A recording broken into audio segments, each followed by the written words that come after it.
اس پر بھی اس انسان کو کچھ نہیں ملے گا۔ اسی طرح ملازم ملازمت کرنے کا نام ہے، تو اس ملازمت کرنے سے جو پیسہ آیا وہ تو آمد ہوئی اس کی، اور باقی 24 گھنٹے وہ خرچ ہی کر جائے۔ دکان پر بیٹھا، اگر دکاندار ہے تو دکان پر بیٹھتا ہے، تو جس بول پر گراہک سے کسٹمر کے جس بول پر اس کا معاملہ بن گیا تو اس پر تو اس کو پیسہ مل جاتا ہے، اس کے علاوہ اس کے پاس 24 گھنٹے کا خرچ ہے، اور خرچ حکومت بھی وصول کر رہی ہے، پبلک بھی وصول کر رہی ہے، اور گھر والے بھی خرچ وصول کر رہے ہیں ہم سے۔ اس لیے مال کے راستے میں جو بھی محبت کرے، مال کے راستے سے جو بھی محبت کرے، تو وہ محبت کرنے والا ہمیشہ پریشان رہے گا۔ لاکھوں والے پر بھی لاکھ کے اعتبار سے خرچ آتا ہے، اور ہزار جو کما کر لاتا ہے اس کے اوپر ہزاروں کے اعتبار سے خرچ پڑتا ہے۔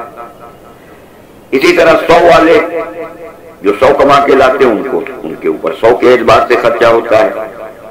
اس لیے آج ساری انسانیت وہ خرچ کرنے سے پریشان ہے۔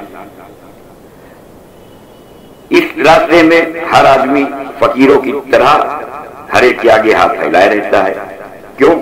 کیونکہ آمد تو تھوڑی سی اس میں ہوتی ہے، اور خرچ وہ 24 گھنٹے رہتا ہے۔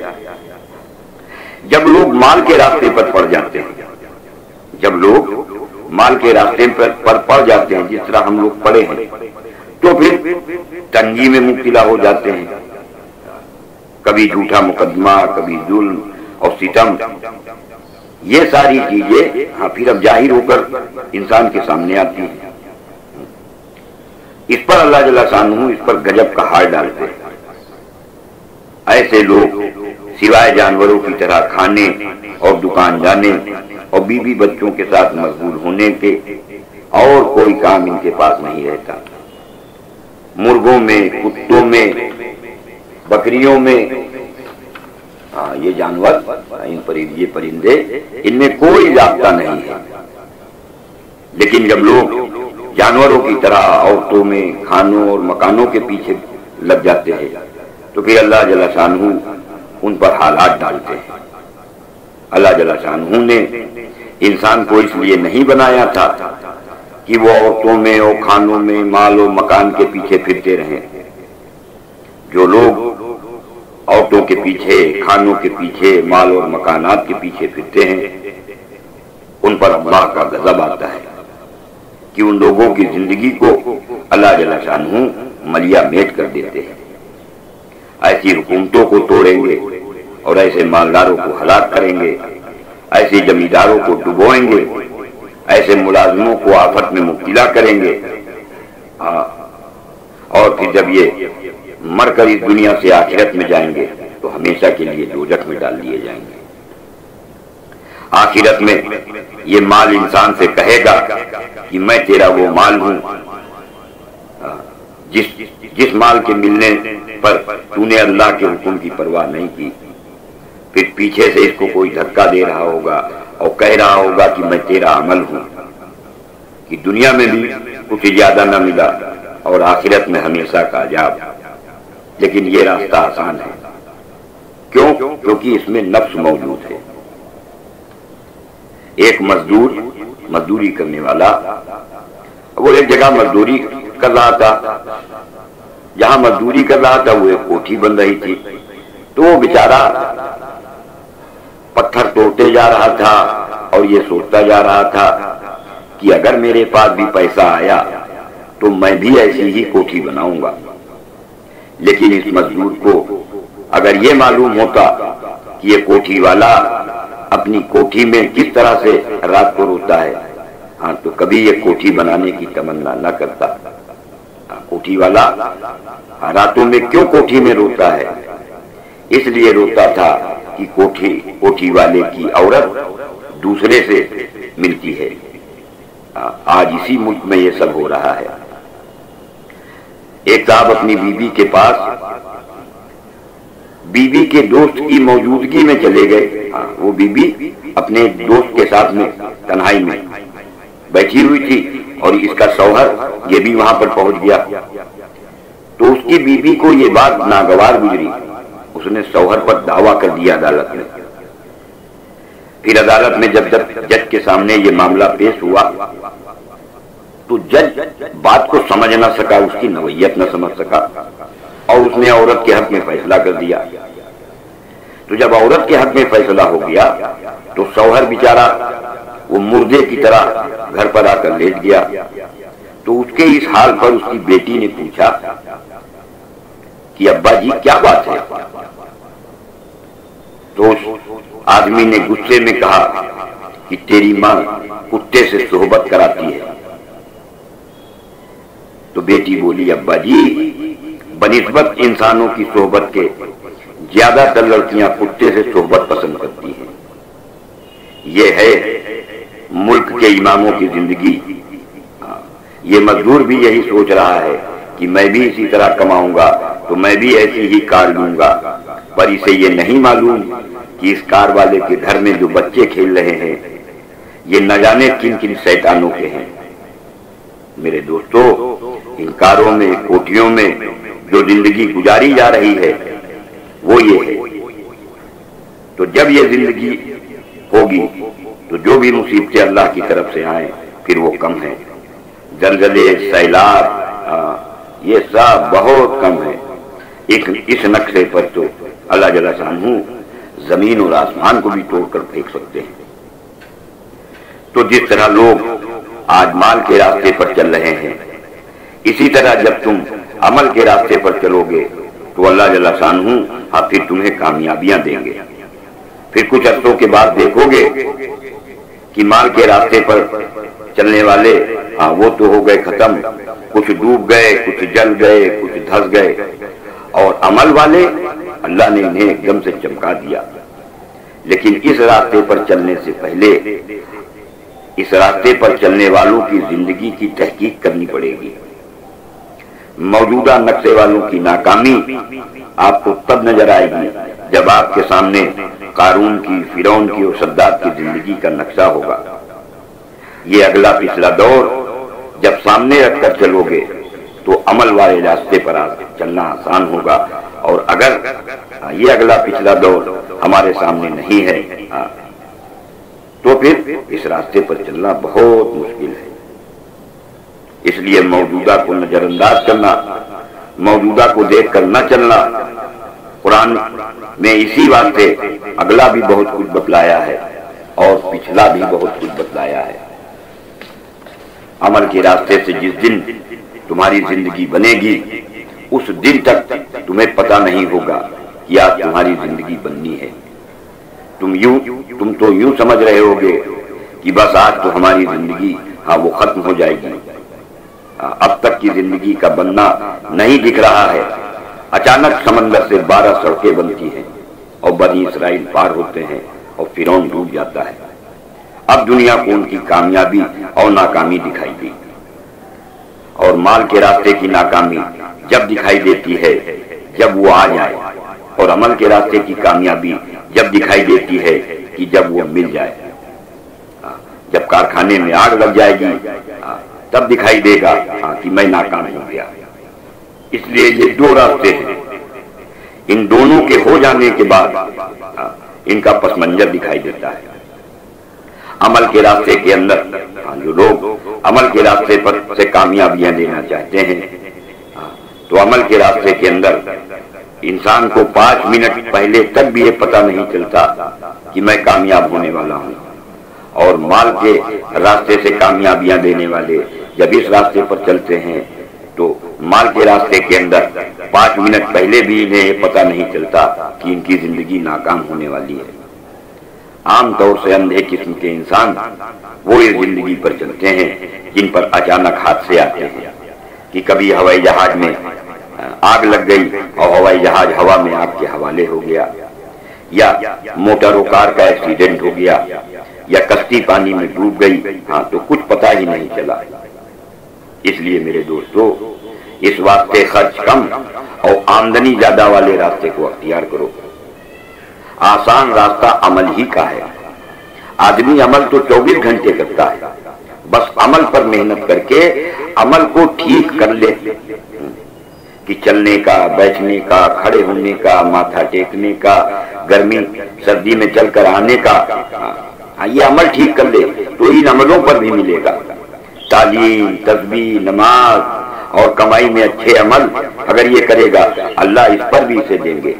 پھر پیشاب، پاخانہ اور صحبت کرنا جب حضرت محمد صلی اللہ علیہ وسلم والے عملوں کے مطابق ہو جائے گا تو اللہ اس پر بھی اسے دیں گے۔ اب اگر تم نے ان عملوں کو عمل صالحہ بنا لیا تو 24 گھنٹے کی تمہاری زندگی یہ عمل بن جائے گی، اور تمہارا عمل وہ اچھا بنتا چلا جائے گا۔ ایمان، علم اور دھیان، ان کی وجہ سے اگر تم نے عمل کو اچھا بنا لیا تو پیشاب پاخانہ اور صحبت کرنے پر بھی اللہ تمہیں انعام عطا فرمائیں گے۔ ویسے بھی 24 گھنٹے کی زندگی تمہاری وہ عمل ہی پر گزر رہی ہے، بس اسے اچھا عمل بنا لو کہ اپنے عمل کو ایسا بناؤ جیسا عمل اللہ کو پسند ہے۔ چیزوں سے نگاہ اپنی ہٹا لو، دکان چاہے جیسی ہو، کارخانہ چاہے جیسا ہو، یہ مال والا راستہ یہ چمکیلا راستہ ہے جو شراب کی طرح دھوکے کا راستہ ہے۔ اس لیے نیت کرو کہ ہمیں مال والے راستے میں نہیں پھنسنا ہے، ہمیں تو عمل والے راستے پر چلنا ہے۔ ہمیں عزت، قوت، غلبہ، روٹی، کپڑا، حفاظت اور عیش وغیرہ یہ تمام چیزیں اللہ سے عمل والے راستے سے لینی ہیں۔ اب اپنے اپنے عمل بنانے کی کوشش کرو کہ ہمارے عمل ایسے بن جائیں جن عملوں پر خدا پالتا ہے۔ جب تک آپ کا عمل ایسا نہ بنے تب تک آپ کی پریشانی دور نہیں ہوگی۔ پیسہ ہاتھ میں آنے سے بھی انسان کو فوراً کامیابی نہیں ملتی، پیسے سے بھوک اور پیسے سے پیاس دور نہیں ہوتی، پیسے سے مکان نہیں بن پاتا، پیسے سے روٹی نہیں مل پاتی۔ کیوں کہ اگر راستے میں کسی نے آپ سے پیسہ چھین لیا اور پھر مار پیٹ کر آپ کو اسپتال میں ڈال دیا گیا تو آپ کا وہ پیسہ چلا گیا، نہ آپ کا مکان بن پایا اور نہ اس پیسے سے آپ کی روٹی مل پائی، کیونکہ وہ تو کوئی دوسرا آپ سے چھین کے چلا گیا۔ اس لیے یہاں محنت کرنی پڑے گی جو سب سے پہلی وہ ہدایت کے لینے کے لیے۔ تو ایک طرف محنت کے بعد مال اور ایک طرف محنت کے بعد ہدایت۔ مال بھی خدا دیتا ہے اور چیزیں بھی خدا دیتا ہے، لیکن اگر ہمارے عمل اچھے ہوں گے تو خدا مال بھی دے گا اور چیزیں بھی دے گا۔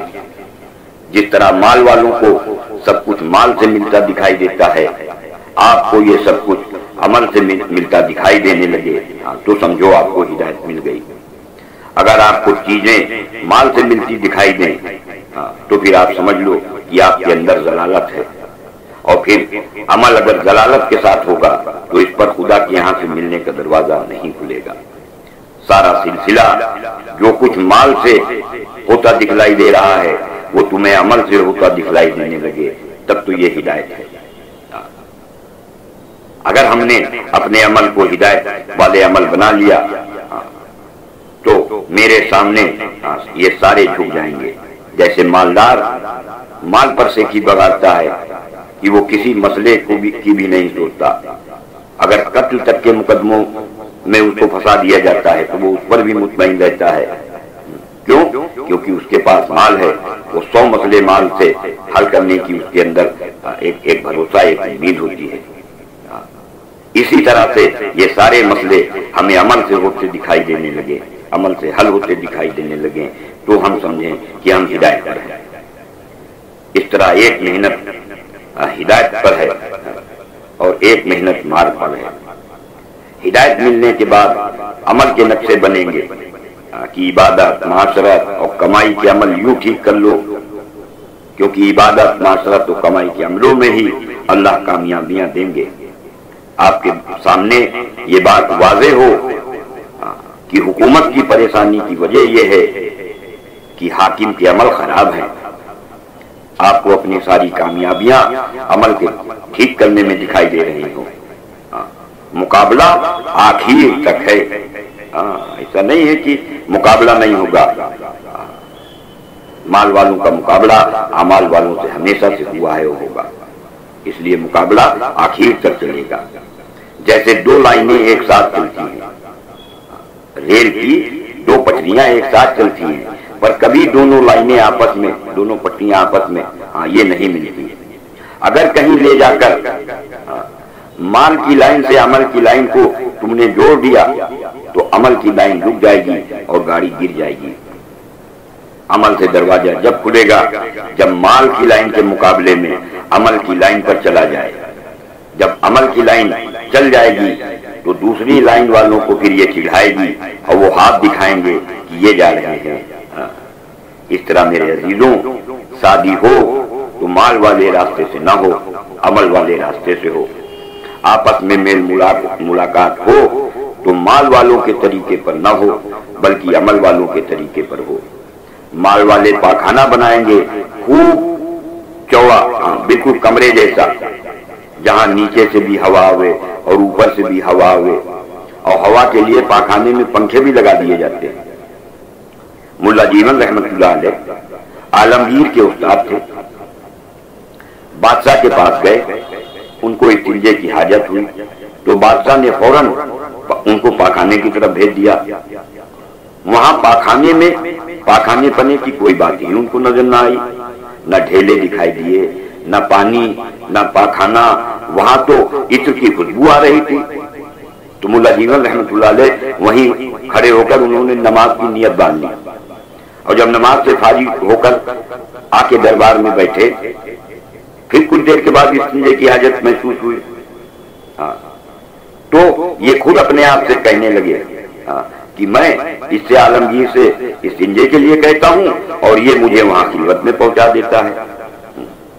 میرے دوستو، یہ یہود و نصارہ، مشرکین و مال والے اور یہ مال پرست سب نقشے پرست انسان ہیں۔ ان سب سے زندگی کو موڑ کر اپنی زندگی کو عمل والی زندگی پر لاؤ۔ جب عمل والی زندگی بناؤ گے تب ہدایت ملے گی، اور جب ہدایت مل جائے گی تو پھر پکے مکان کو پسند نہیں کرو گے بلکہ کچے مکان کو پسند کرو گے، کہ کچے پر 1000 لگا کر 4000 ایمان و عمل کی محنت کو زندہ کرنے پر لگاؤ گے، اور اگر اس پر نہ پڑے تو یہ 5000 یہ اپنے اوپر اور اپنے گھر کے اوپر لگا دو گے۔ مال اور عمل یہ 24 گھنٹے کی زندگی کا مقابلہ ہے۔ آج لوگ 50-50 ہزار روپے کے مکان بنا رہے ہیں اور ان کے شہروں کے اندر وہ بیوائیں بیٹھی ہوئی ہیں، اور لڑکیاں زنا کا شکار ہو رہی ہیں، شریف عورتیں رنڈیاں بن رہی ہیں، لیکن یہ 50-50 ہزار کی زمینیں خرید رہے ہیں۔ تو یہ مال کا راستہ ہے، یہ عمل کا راستہ نہیں ہے۔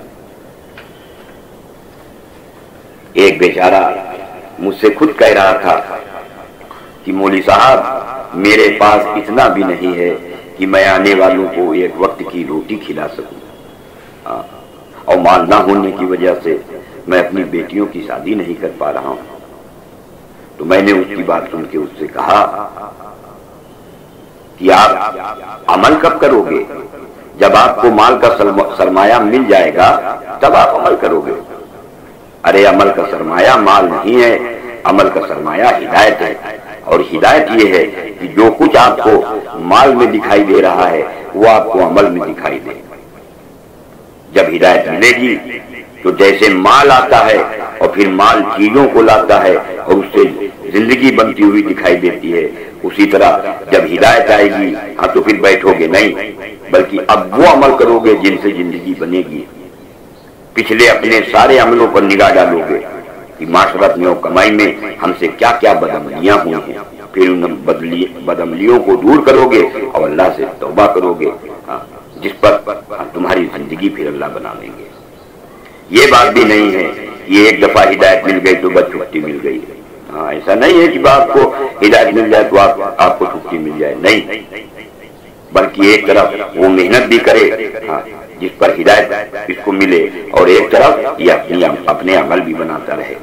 جب اس روپ پر پڑ جائے گا کہ مجھے 24 گھنٹے کے عمل بنانے ہیں تو اب اللہ پاک اس کو دینا شروع کرے گا، آخرت میں بھی ملے گا اور دنیا میں بھی ملے گا۔ کہ کمائی میں گیا تو لوگوں سے وہاں پر کہہ رہا ہے کہ دیکھو جی کمانے سے نہیں ملتا، اللہ کے دینے سے ملتا ہے۔ اب کمانے میں عمل بنائے، پھر وہاں سے پیسہ لے کر گھر آیا، گھر پر اپنے ایسا کھانا پکایا کہ جس میں تھوڑا پیسہ خرچ ہو، اور پھر اس نے اپنے گھر والوں کو کے حوالے 5 روپے کر دیا کہ یہ وہاں بھیج دو، فلاں کے گھر بھیج دو کہ ان کے گھر میں آج چولہا نہیں جلا ہے، ان کے گھر میں کچھ کھانے کو نہیں ہے۔ اب اس کو اپنے خرچ کا بھی ملے گا اور دوسروں کا کے اوپر جو خرچ کیا ہے اللہ اس کے بدلے میں بھی اس کو دیں گے، کہ کمانے پر بھی اس کو ملا، جو عمل کے راستے سے کما کر لایا اللہ اس پر بھی اسے انعام دیں گے، اور جو اس نے دوسروں پر خرچ کیا اللہ اب اس سے اس کا مال بھی بڑھائیں گے۔ ویسے عمل کب بنیں گے؟ جن عملوں پر کامیابی ملے۔ ویسے عمل ہمارے کب بنیں گے؟ جن عملوں پر اللہ ہمیں کامیاب کرے گا۔ تو عملوں پر کامیابی تب ملے گی جب سارے عمل ایمان کے ساتھ علم کی شکلوں اور اللہ کے دھیان پر آ جائیں۔ اگر ہماری شادی ایمان، علم اور اللہ کے دھیان کے ساتھ آ گئی تو شادی عمل صالح بن جائے گی۔ شادی کا کیا یقین ہے کہ لوگ شادی سے خوش ہو جائیں؟ نہیں، بلکہ جب میں شادی کو حضرت محمد صلی اللہ علیہ وسلم والا عمل بناؤں گا تب اللہ ہم سے خوش ہو جائیں گے۔ اس لیے حضور صلی اللہ علیہ وسلم کا طریقہ سیکھو، اللہ کا دھیان سیکھو، اللہ کی رضا کا جذبہ سیکھو۔ رات کو اگر عورت کے پاس جانا ہے، اپنی عورت کے پاس جانا ہے تو حضرت محمد صلی اللہ علیہ وسلم والا علم سیکھو، اور ہر عمل کو ایمان کے ساتھ، علم کے ساتھ اور اللہ کے دھیان کے ساتھ کرو تو ان شادی والے عملوں پر بھی خدا انعامات دیں گے۔ اب کمائی کو بھی ان 3 چیزوں پر لاؤ کہ یقین، علم اور اللہ کے دھیان پر کمائی کو لاؤ۔ اسی طرح مردوں عورتوں کے ساتھ کی زندگی کو بھی ان تینوں پر لاؤ۔ غیبت سے، حسد سے اور بہتان سے بچو، دوسروں کے ہمدرد بن کر زندگی گزارو۔ یہ 24 گھنٹے کی زندگی تمہیں اللہ سے مال بھی دلوائے گی اور چیزیں بھی دلوائے گی اور تمہاری حفاظت بھی کرائے گی۔ اللہ کی رحمتوں کی بارش آپ کی دنیا میں تم پر ہوگی، پھر قبر میں مزے کرو گے اور حشر میں سرخرو ہوگے اور پل صراط پر بجلی کی طرح سے گزر جاؤ گے۔ اب رہا سوال کہ ہدایت ملے گی کیسے؟ اب رہا سوال کہ ہدایت ملے گی کیسے؟ تو میرے دوستو، ہدایت پیسے دینے سے، زمین دینے سے یا خالی پھرنے سے نہیں ملتی، بلکہ نفس پر مجاہدہ کرنے سے ہدایت ملتی ہے۔ نفس پر مجاہدہ کس کو کہتے ہیں؟ کہ انسان کی خواہشات جس میں مال، سواری، کپڑے، سونا، چاندی اور عورتوں کی چاہت ہے، ان سب کے حاصل کرنے کے لیے اگر کوئی آدمی محنت کر رہا ہے تو اس کو مجاہدہ نہیں کہتے۔ یہ عورت کو حاصل کرنے کے لیے آپ ایک ٹانگ پر 4 گھنٹے کھڑے ہو کر وظیفہ پڑھ رہے ہو تو یہ مجاہدہ تھوڑی نہ ہے، بلکہ آپ بالکل متقی بننے کی نیت سے چارپائی پر تکیہ لگا کر راحت کے ساتھ بیٹھ کر اگر اللہ کے دھیان کے ساتھ ایک تسبیح اگر آپ نے پڑھ لی تو یہ مجاہدہ ہے۔ اور نفس یہ نہیں چاہتا ہے کہ تم متقی بنو، اس لیے نفس کے خلاف اللہ والے عمل کو کرنا یہ مجاہدہ ہے۔ تم اپنے نفس کو عورتوں میں، جائیدادوں میں اور مکانات میں لگاؤ، اس سے بہتر یہ ہے کہ تم متقی بن جاؤ۔ پر متقی بنو گے کیسے؟ متقی بننے کے لیے نفس کے یا مال کے کمانے کے جتنے بھی تقاضے ہیں ان سب کو پیچھے کر کے ایمان کو سیکھتے ہوئے اور ہر حال میں صبر کرتے ہوئے اللہ کے حکموں پر پورا چلنے والے بن جاؤ۔ جس وقت تمہارے کان میں کوئی بات اللہ کی پڑ جائے اس وقت نہ بچہ دیکھو اور نہ بیوی، یہ ہے آمنا اسلمنا، یہ ہے آمنا اسلمنا کہ جان و مال کو اللہ کی اطاعت پر صحیح خرچ کر کے دکھلانے والے اور راتوں میں اٹھ کر رونے والے۔ اگر تم ایسے بن گئے تو اللہ جل شانہ زمین سے بھی پیسہ نکال کر دکھائیں گے۔ عمل سے جو پیسہ آتا ہے وہ شکلوں کی پابندی سے نہیں آتا۔ جب اس کمزور اور ضعیف انسان کو یہ کہہ دیا اللہ نے کہ شکلوں کی پابندی نہ کرو، تو یہ حکم دینے والا قادر مطلق ہمیں تمہیں دینے میں کیوں شکلوں کی پابندی کرے؟ اگر تم نے شکلوں سے متاثر ہو کر تقویٰ توڑ دیا تو پھر اللہ رب العالمین تمہیں شکلوں پر ہی دیں گے۔ اس لیے ہدایت کی محنت ہدایت لینے کے لیے کی جاتی ہے۔ ہدایت ملنے کے بعد چیزیں لینے کے لیے سب سے بڑا سبب ایمان کی دعوت کا عمل ہے۔ غیب کی باتوں پر جمع ہو جاؤ کہ دیکھ کر جو یقین تمہارا بن رہا ہے اس کے مقابلے میں سننے سے یقین حاصل کرو، سننے والے یقین کا حاصل کرو کہ مال سے اور کائنات کی کسی شکل سے کچھ نہیں ہوتا۔ اس کے مقابلے میں ایمان کی مجلس کا ایک عمل ہے جس میں اللہ کی قدرت کے تذکرے، اس کے رب ہونے کے تذکرے، اس کے کرنے کے تذکرے، انبیاء کی مددوں کے واقعات کی عمل کی بنیاد پر کس طرح ان کو کامیاب کیا ہے۔ یاد رکھنا عمل کی بھی بنیادیں ہیں، عمل کی بنیاد اگلا پچھلا یقین اور مال کی بنیاد وہ موجودہ نقشے ہیں۔ عمل کے راستے میں محمد صلی اللہ علیہ وسلم کو دیکھا جائے گا، لیکن مال کے راستے میں نہ آگا دیکھا جائے گا اور نہ پیچھا دیکھا جائے گا۔ بس آنکھوں دیکھے پر جانوروں کی طرح دوڑو، لیکن جب مصائب کی گولیاں لگیں گی تو پھر تم اپنے بازاروں میں کھڑے ہو کر اپنی دکانوں کو آنکھوں سے جلتا ہوا دیکھو گے۔ خدا کرے کہ وہ دن آ جائے جب عمل پر اللہ دنیا میں انقلاب پیدا کر دے۔ اس لیے روزانہ اللہ کی قدرت کے تذکرے، اس کے رب ہونے کے تذکرے، سبب کے مقابلے عمل سے ہونے کی بات، انبیاء کی مددوں کے واقعات میں عمل کی بنیاد پر ان کا کامیاب ہونا، اس کی دعوت کا مسجدوں میں ماحول بناؤ۔ مال اور نقشوں سے اپنے یقینوں کو موڑنے کے لیے دکھنے والے یقین پر سننے والے یقین کو حاوی کرو کہ سننے والا یقین دکھنے والے یقین پر غالب ہو جائے کہ اگر سود لوں گا تو خدا سے لڑائی پڑ جائے گی، پھر وہ ہماری زندگی بگاڑ دیں گے۔ ان باتوں کا اتنا سننا فرض ہے کہ اتنا یقین آ جاوے کہ ہم حرام سے بچ جائیں۔ کہ برادری والوں نے کہہ دیا کہ اگر آپ کے یہاں شادی میں ناچ گانا نہ ہوا تو ہم آپ کے یہاں شادی میں نہیں آئیں گے۔ اب اتنا توکل تو فرض ہوگا کہ آدمی اس حرام سے بچے۔ کہ آپ کی بیگم رونے بیٹھ گئی کہ باہر رنڈیوں کا ناچ ہو رہا ہے اور میں ان کو دیکھنے جاؤں گی، اتنا صبر تو فرض ہے کہ اس پر صبر کر لیں اور بیوی کو 2 تھپڑ مار لیں۔ اس لیے جہاں ایمان کی باتیں ہوتی ہوں وہاں پہنچ کر انہیں سیکھ کر پھر اپنی مسجد میں روزانہ ایمان کی باتیں کرو کہ دکھنے والے یقین پر سننے والے یقین کو غالب کرو۔ نفس نہیں مانتا تو اس کے گلے پر چھری پھینک دو اور اس کو چھوڑ کر ہر چیز کو چھوڑ کر نکل جاؤ۔ روزانہ ایمان کے عمل کی کثرت کرو اور اس واسطے کرو کہ اللہ راضی ہو جائے۔ تعلیم میں بیٹھنے سے اللہ پالے گا۔ اپنے آپ کو سمجھاؤ کہ مسجد کے باہر کا جتنا بھی یہ نقشہ ہے اس سے کچھ نہیں ہوتا۔ عملوں کی طاقت سے قوم نوح کا خاتمہ ہوا تھا۔ یہی عمل ہے یقین کے بدلنے کے لیے کہ قرآن میں ایمان کی دعوت کے قصے ہیں۔ جب قرآن والا علم آئے گا تو علم کا معیار قائم ہوگا۔ اللہ کے تذکرے کریں گے تو اللہ کا دھیان قائم ہوگا۔ اس لیے اللہ کے اتنے تذکرے کرو کہ تمہیں وہ دھیان حاصل ہو جائے کہ چیٹی و جہاز تمہاری نگاہ میں برابر ہو جائے، تمہاری نگاہ میں گورنر اور چمار برابر ہو جائیں۔ جیسے تم چمار کے آنے پر دھیان نہیں دیتے، ویسے ہی گورنر کے جانے پر بھی ہمارا دھیان ادھر نہ جاوے۔ ارے کتے کے آنے پر گدھے کی ریکنے پر کوئی توجہ دیتا ہے؟ یہ اگر کتا آ رہا اور گدھا ریکنے لگا تو کوئی آدمی اس کی طرف توجہ نہیں دیتا، لیکن جب اللہ کا ہر وقت دھیان ہوگا تبھی عمل کا معیار قائم ہوگا۔ نبیوں نے انہی عملوں پر ساری مصیبتوں کا خاتمہ بتایا ہے۔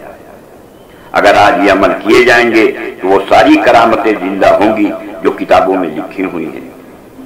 ان عملوں کو روزانہ اتنا کرو کہ ایمان کے حلقوں میں بیٹھتے بیٹھتے تمہارا یقین بدل جائے۔ اب اللہ کے دھیان والی نمازیں پڑھو تو ان نمازوں کے ساتھ خدا تمہارے لیے دینے کے دروازے کھولے گا، ہدایت مل جائے۔ اس کے لیے ان عملوں کو زندہ کرتے ہوئے علاقوں میں پھرو، ان عملوں کو اصل سمجھو۔ جتنا ہمارے پھرنے سے یہ عمل زندہ ہوں گے اتنی ہماری کمائی ہوگی۔ محنت کرتے ہوئے اللہ سے مانگو کہ اے اللہ تو نے ان عملوں سے کامیاب ہونے کی ہدایت نبیوں، صدیقین، شہداء اور صالحین کو دی ہے، ہمیں بھی ہدایت دے دے۔ اب اللہ تمہارے دل کے اندر وہ روشنی اتارے گا جو عمل سے کامیابی دکھلائے گی۔ یہ عمل ہمیشہ کرنے کے لیے ہیں، ان کو کرتے رہو، پھر عمل کا دروازہ کھلے گا اور عملوں سے کامیاب ہونے کی ہدایت تمہیں مل جائے گی۔ اللہ تعالیٰ عملوں پر وزیروں کو تمہارے سامنے جھکائیں گے، تمہیں وزیروں کے سامنے جھکنا نہ پڑے گا۔ مالداروں، حاکموں، وزیروں کو بھی اگر کامیاب بننا ہے تو وہ بھی تم سے آ کر ایمان عمل کو سیکھیں گے، تبھی وہ بھی کامیاب ہوں گے، ورنہ کسی بھی دن ان کا بیڑا غرق ہو کر ڈوب جائے گا۔ اب کمائی کے نقشے میں تمہیں چلنا ہو تو چلو، یا اگر کوئی نقشہ نہ ہو تب پر بھی چلو۔ نقشے کے بغیر چلنا چاہو تو تکلیفوں میں لذت محسوس ہوگی۔ بس بندگی کو پہچان لو، کسی کے سامنے اپنی حاجت نہ رکھنا، اپنا حال کسی کے سامنے نہ کھولنا، بس اللہ سے مانگتے رہنا اور چلتے رہنا۔ اللہ پر پورا اعتماد اور بھروسہ رکھو۔ جتنا ان عملوں پر بڑھتے چلے جاؤ گے تمہارے پاس حکومتوں سے زیادہ آمدنی ہوں گی۔ خدا ان کے لیے تو دروازے بند کر دیں گے اور وہ سوچیں گے کہ تمہارے پاس یہ مال کہاں سے آتا ہے۔ ارے گدھے، تو بتا تجھے کون دیتا تھا؟ کہ تجھے بھی اللہ دیتا تھا اور مجھے بھی اللہ دے رہا ہے۔ پھر ان سب کو خدا تمہارے سامنے جھکا دیں گے۔ جو آتا رہے اسے علم کی شکلوں پر لگاتے رہو۔ دعوت، تعلیم، ذکر و نماز یہ تمہاری کمائی ہے۔ خدا کے بندوں پر لگانا، ننگوں کو پہنانا یہ تمہاری کمائی ہے۔ اب اگر تم کمانے کے راستے پر چلو تو یہ سمجھ لو کہ کمائی میں علم پر ملے گا، اللہ کے دھیان پر ملے گا، حرام و حلال کا پابند بن کر چلنے پر ملے گا، اور کمانے میں غربہ پروری پر ملے گا۔ حضرت محمد صلی اللہ علیہ وسلم عمل والوں کے امام ہیں جو آسمانوں پر تشریف لے گئے ہیں اور اللہ تک کو دیکھا ہے، نبیوں کو دیکھا ہے، عمل دیکھا ہے۔ وہ تمہارے نمائندے حضرت محمد صلی اللہ علیہ وسلم ہیں۔ اور اگر تم مال والوں کو دیکھ کر چلو گے تو پھر انہیں اپنا امام بناؤ گے۔ تو مال والے حکومت والوں کو دیکھ کر چلیں گے، اور حکومت والے روس و امریکہ کو دیکھ کر چلیں گے، اور روس اور امریکہ یہ سائنس والوں کو دیکھ کر چلیں گے، اور سائنس والے کتے کو دیکھ کر چلیں گے کہ سائنس والوں نے کتے کو آگے بھیجا۔ اس سارے ملکوں کا جو سب سے اوپر کا پلیٹ فارم ہے وہاں کتے کی باتیں ہو رہی ہیں۔ تم عمل کے امام حضرت محمد صلی اللہ علیہ وسلم کو دیکھ کر چلو، عمل والے راستے پر محنت کرو۔ پر آج تمہاری سوچ عمل والے راستے کی جاتی رہی، تمہاری دعا کا چاند سورج پر اثر پڑے گا، اس لیے کہ تم افضل ہو۔ اگر تم گڑ گڑا کر اللہ سے دعا مانگ لو گے تو عرش تک ہل جائے گا۔ اس لیے ان چیزوں کو سیکھنے کے لیے